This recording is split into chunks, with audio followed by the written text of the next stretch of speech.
जय जिनेंद्र बंधुओं, आज हम पारस चैनल के माध्यम से एक ऐसे स्थान का आपको दर्शन कराने जा रहे हैं जो कि इस पंचम काल में भी जहाँ पे अतिशय विद्यमान है और वहाँ पर समोसरण लगता है। झांसी जिले के अंतर्गत झांसी से 120 किलोमीटर दूर एक छोटा सा गांव है और जिस गांव का नाम है तोड़ी फतेहपुर। उस तोड़ी फतेहपुर में हर माह के कृष्ण पक्ष में 12, 13, 14 अमावस्या के दिन मेला लगता है। सैकड़ों की संख्या में वहां भक्त आते हैं और अपनी मन की मुरादें पाके जाते हैं। आज भी जब पार्श्वनाथ भगवान की अश्चर्यकारी प्रतिमा का मंदिर जो कि तोड़ी फतेहपुर में विराजमान है और जहां पर जब दरबार लगता है उस दरबार में हम प्रश्न करते हैं और हमें उन प्रश्नों का उत्तर मिलता है। और तोड़ी वाले बाबा का तो यह चमत्कार है कि रोते रोते आते हैं और हंसते हंसते जाते हैं। आपने अपने जीवन में अगर तोड़ी फतेहपुर के दर्शन नहीं किए हैं तो जरूर एक बार जाना और पार्श्वनाथ भगवान के दरबार में जाकर के श्रीफल अर्पण करके अपने मन की मुरादों को पाना।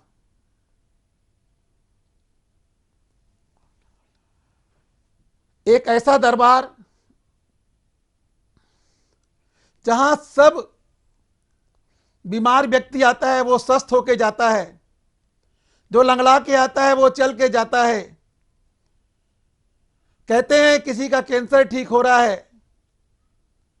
कई प्रकार की आदि व्याधि दूर होती है। ऐसा दरबार तोड़ी वाले बाबा के दरबार में आप जरूर आएं और आइए हम वहाँ तोड़ीपुर वाले बाबा के प्रवचन और आपको वहाँ के दर्शन कराते हैं पारस चैनल के माध्यम से। आप देखते रहिए तोड़ी वाले बाबा अश्चर्यकारी भगवान पार्श्वनाथ भगवान के दर्शन कर अपने जीवन को धन्य करें। जय जिनेंद्र। उत्तर प्रदेश के जिला झांसी में मऊरानीपुर के समीप स्थित अतिशय क्षेत्र तोड़ी फतेहपुर एक ऐसा अद्भुत क्षेत्र है जहां देवभूत अतिशयों का आज भी प्रत्यक्ष देखा एवं अनुभव किया जा सकता है तथा जहां मात्र वीतरागी जिनेंद्र भगवान के अलावा अन्य किसी भी प्रकार के मिथ्यात्व पोषक देवी देवताओं की पूजा भक्ति आदि न होती है और न ही प्रत्यक्ष अथवा परोक्ष रूप से ऐसी प्रेरणा दी जाती है, बल्कि दृढ़ता पूर्वक गृहीत मिथ्यात्व पोषक क्रियाओं रागी देवी देवताओं आदि की मान्यता को छुड़ाकर वीतरागी देव शास्त्र गुरु का सदाचारी श्रावक बनने का रास्ता बताया जाता है। क्षेत्र पर आज भी रत्न वृष्टि देखने को मिलती है। वर्ष 2021 के भाद्र पक्ष में क्षेत्र पर अढ़ाई द्वीप विधान संपन्न किया गया। नियम त्याग पवित्रता एवं श्रावकों द्वारा लगातार एक अन्न का भोजन किया गया, जिसके फलस्वरूप हवन की पूर्णाहुति के कुंड से लगातार घी का निकलना प्रत्यक्ष चमत्कार को दर्शाता है। उसका मन मायाचारी की ओर जाता है, अधर्म मार्ग को पकड़ता है, मिथ्यात्व मार्ग पर चलता है।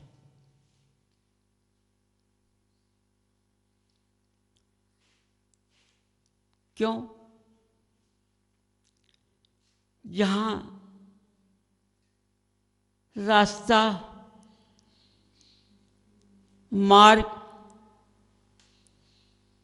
सही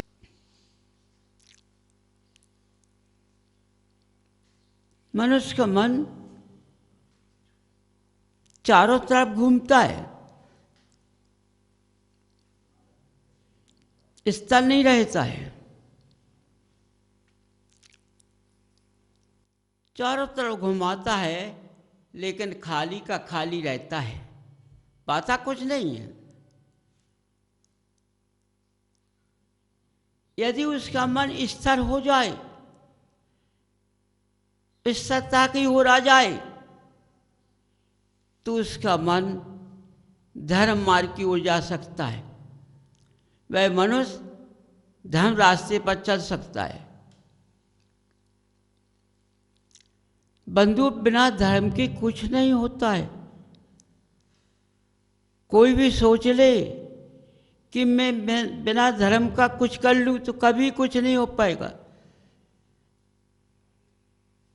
रास्ता चलेगा, मार्ग भूल जाएगा, मार्ग से लौटकर वापिस आ जाएगा, भटक जाएगा।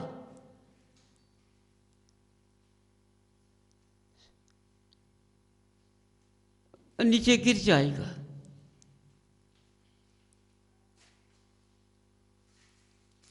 मनुष्य क्या सोचना है, मैंने जन्म किस लिए लिया है? हमने जो जन्म लिया है इस मनुष्य पर्याय में, इस कुल में, जिसमें हमको देवादेव अरनदेव मिले हुए हैं, वीतरागता की मुद्रा मिली हुई है।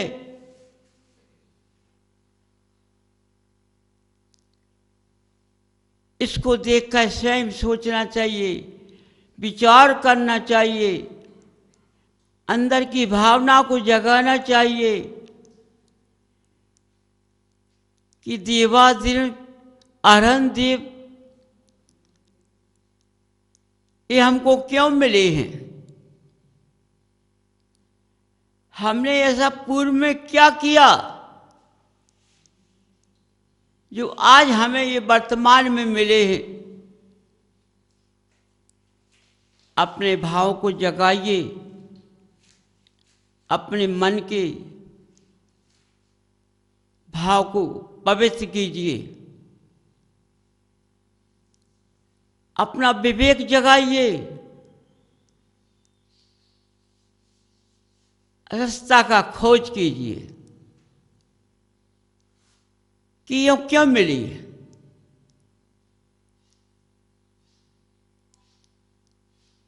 अपना ध्यान की मुद्रा को ध्यान में होकर के अपने अंदर लगन लगाना चाहिए। ये क्यों मिले हैं? अपने विचारों से सोचो, मन के भाव की पवित्र भाव से सोचो। पूर्व में जो मैंने जन्म किया होगा, जो कर्म पूर्व में किए होंगे, उस कर्मों को काटने के लिए हमें ये कुल खानदान मिला है। ये हमारे समक्ष प्रत्यक्ष दिखाई दे रहे हैं। इनके सामने हमको इनके झुक करके, इनके रास्ते पर चल करके इनके मार्ग को पकड़ना चाहिए। जब हम इनके मार्ग को पकड़ेंगे, इनके रास्ते पर चलेंगे, तो हमने जो कर्म पूर्व में किए हैं वो हमारे कर्म कट जाएंगे। बिना धर्म के कर्म कभी नहीं कटते हैं और बनते चले जा रहे हैं। समझो, जैसे पहला नंबर आया था,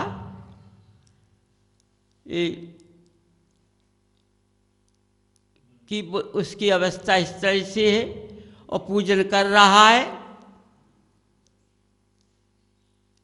उसको स्वयं अपना ध्यान नहीं है, वो अपने स्वयं बस में नहीं है।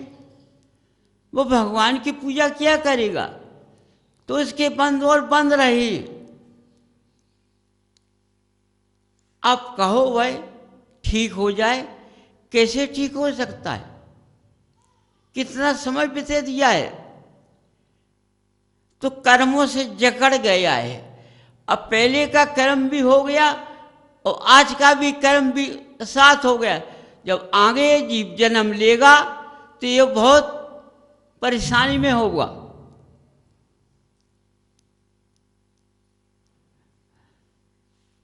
तो बंधुओं, ये मनुष्य पर्याय कर्म काटने को मिली है, बांधने को नहीं मिली है। लेकिन आज हर मनुष्य कर्मों के बांधने के चक्कर में पड़ रहा है, कर्म काटने के चक्कर में कोई नहीं है। माया से कभी कर्म नहीं कटता है।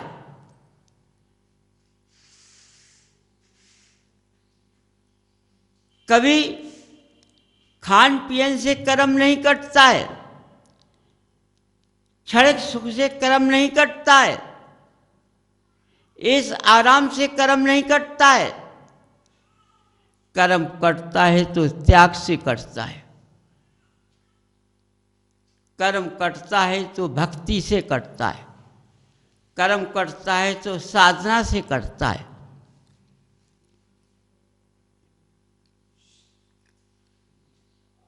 बंधु, बिना साधना के, बिना त्याग के, बिना भक्ति के धर्म का मार्ग नहीं मिल सकता है। तुम सोचो, हम पैसे से दान दे करके कर्मों को काट लेंगे तो कभी नहीं कट सकता है। हाँ, ऐसी अपने मन के भाव से, पवित्रता के साथ से तुमने जो दान दिया वो तुम्हें साथ दे सकता है। लेकिन नाम से, किसी के कहने से तुमने जो दान दिया है वो तुम्हारा साथ नहीं देगा।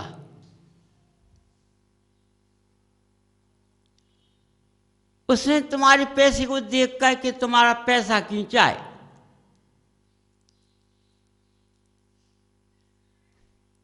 तुमने उसकी बातों में आकर के अपना पैसा फेंक दिया है, वो पैसा तुम्हारा साथ नहीं देगा। इसलिए बंधु, पहले अपनी पवित्रता को जगाना है, अपने कुल खानदान को जगाना है, अपने गृहस्थ को जगाना है। यदि मेरा गृहस्थ पवित्रता में है, हो सकता है कि धर्म मेरे गृहस्थ में आ सकता है। यदि गृहस्थ के अंदर अभक्ष का वास है, कुगरू को देव का वास है, अनिश्चय का वास है, वहां धर्म नहीं आ सकता है। आपत्तियां आ सकती हैं। समझिए, इस सारे गृहस्थ जीवन से होता है। जिसका गृहस्थ जीवन जैसा हो उसी के अनुसार ये धर्म पहुंचता है। जैसे आप बीमार पड़ जाते हैं,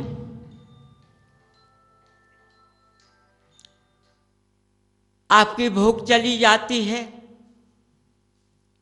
खाना नहीं खपता है। समझो हमारे शरीर के अंदर ऐसी बीमारी का वास हो गया है जो हमें खाने से घृणा करने लगी है। मैं घृणा खाना से करने लगा, मेरा ये खाना मेरे अंदर नहीं जा रहा है। क्यों? मेरे पेट के अंदर कोई खराबी आ गई है, या हमको सर्दी लग चुकी है, या मेरे अंदर गर्मी आ चुकी है,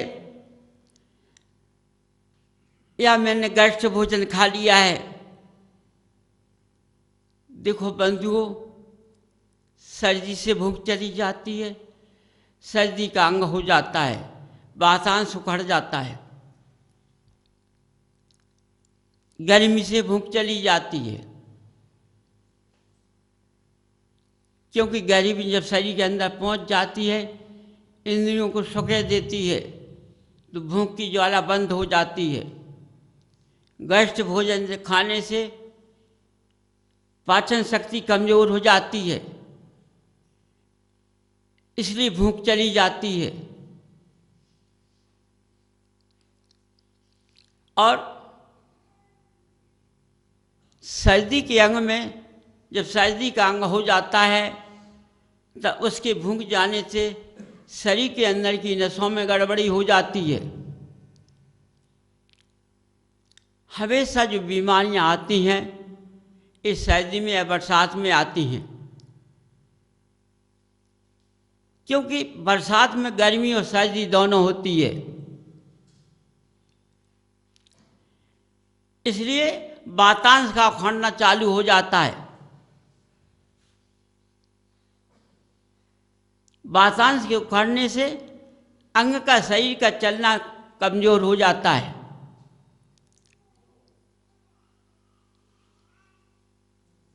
कितनी दवा लगा कर आते हैं, ये दवा काम नहीं करती है।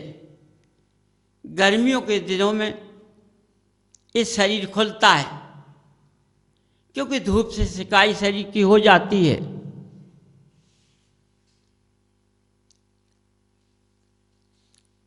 समझिए, हमेशा मनुष्य को सतर्कता से चलना चाहिए, अपने सर्दी के अंग को बचाना चाहिए। अपने को बरसात में सर्दी गर्मी के अंग से बचाना चाहिए, जिससे वातांश का उखड़ना ना हो जाए, जिसको वात पित्त कफ कहते हैं। ये सर्दियों और बरसात में उखड़ता है। एक खान पीन से होता है।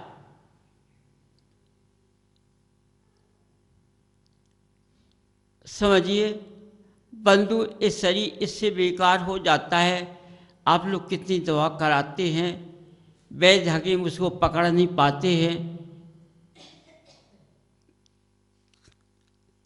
बहुत परेशानी आती है। तो हर बात को संभल के लेना चाहिए कि सर्दी के अंग का बचाव करना चाहिए। समझिए, और सर्दियों में गर्म भोजन नहीं खाना चाहिए। जब सर्दियों में गर्म भोजन खाओगे, क्योंकि दिन का कम होना सर्दी की वजह से